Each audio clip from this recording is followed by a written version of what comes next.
नमस्कार दोस्तों। INDI alliance में प्रमुख दल कांग्रेस इन दिनों भारत न्याय यात्रा निकाल रही है। उसके सबसे बड़े नेता राहुल गांधी इस यात्रा के सूत्रधार हैं और इस यात्रा को लीड कर रहे हैं। लेकिन जिस प्रकार की स्थिति अगर देखा जाए तो इंडी अलायंस में खड़ी हो रही है, वह अपने आप में विचित्र स्थिति है। नीतीश कुमार की पार्टी इंडी अलायंस को छोड़ना चाहती है लेकिन छोड़ नहीं पा रही है, क्योंकि नीतीश कुमार की अपनी मजबूरियां हैं। वह अब एनडीए में जा नहीं सकते। उन्हें बीजेपी किसी भी कीमत पर अपने गठबंधन में शामिल नहीं करेगी। इससे नीतीश कुमार की जो राजनीति है वो बहुत ही इफेक्टेड होती है, क्योंकि बिहार में वह तीसरे नंबर की पार्टी है और तीसरे नंबर की पार्टी होकर के भी अब बिहार में मुख्यमंत्री बने हुए हैं। जैसा कि आप सभी को विदित होगा कि उन्होंने एनडीए में चुनाव लड़ा था और वो उनकी पार्टी ज़्यादा सीटों पर लड़कर भी बहुत ही कम सीट जीत पाई। लेकिन बीजेपी ने गठबंधन धर्म का पालन करते हुए भी उन्हें मुख्यमंत्री का पद दिया।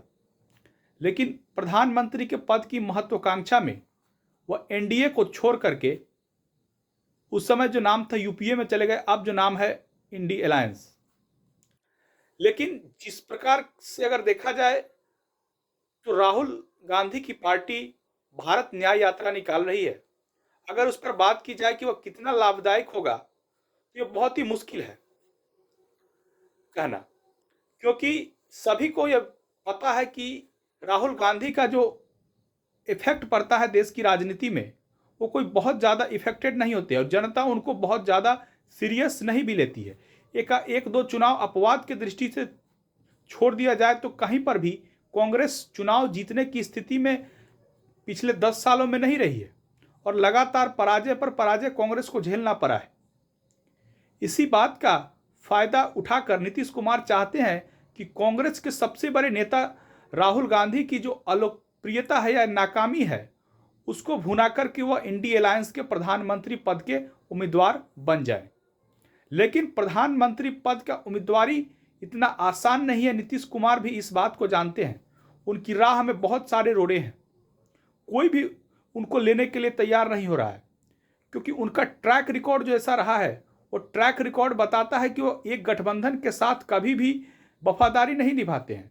साथ साथ जितने भी राष्ट्रीय अध्यक्ष जेडीयू के हुए हैं, चाहे वह जॉर्ज फर्नांडिस हो, शरद यादव हो, आरसीपी सिंह हो या फिर अभी ललन सिंह के ही बारे में देखा जाए तो उन्हें हटाने की चर्चा जोर शोर से मीडिया में चल रही है। किसी भी राष्ट्रीय अध्यक्ष का फ्यूचर ब्राइट नहीं रहा है। उन्हें या तो हटाया गया है या फिर दरकिनार किया गया है।